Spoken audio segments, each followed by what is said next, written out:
Right, Grace isn't here today, so I'm going to do this solution by myself. This is the puzzle where Grace gives a Christmas card. She lives in a house. Let's say she lives here, and she gives a Christmas card to both of her neighbours and the house directly opposite. And we're told that she notices that the two house numbers of her neighbours plus this one add up to 78. And the question is, what was her house number? So let's think about this. So we're told in the question that the odd number houses go down one side of the street. So that would start 1, 3, 5, 7, etc. And in the even numbers, they run the other way.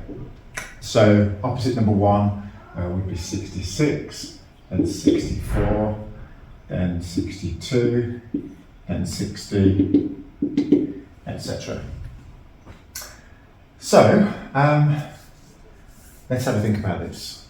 So, I mean, just out of interest, we can see, firstly, if these three houses add up to an even number, we know that she must live in an odd numbered house, because if this is an odd numbered house, we've got two odds and an even, which would add up to an even. But if this was an even number, we'd have two evens and an odd, which would add up to an odd number. So if we just want to know whether her house number is odd or even, we can do that.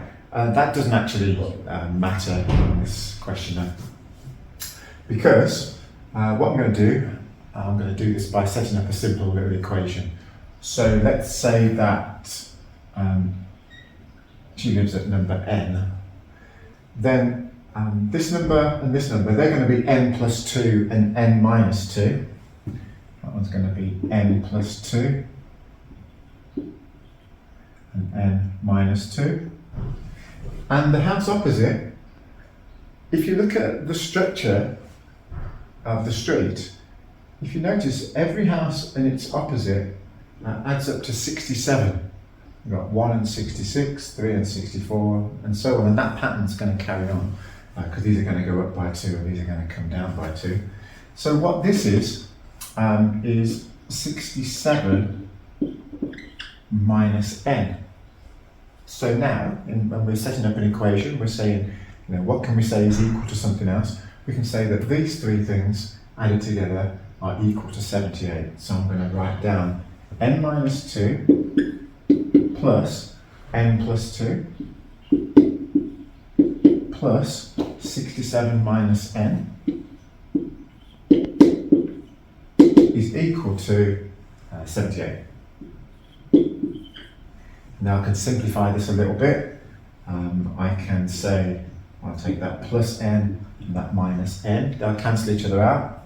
That plus 2 and that minus 2, they'll cancel each other out as well.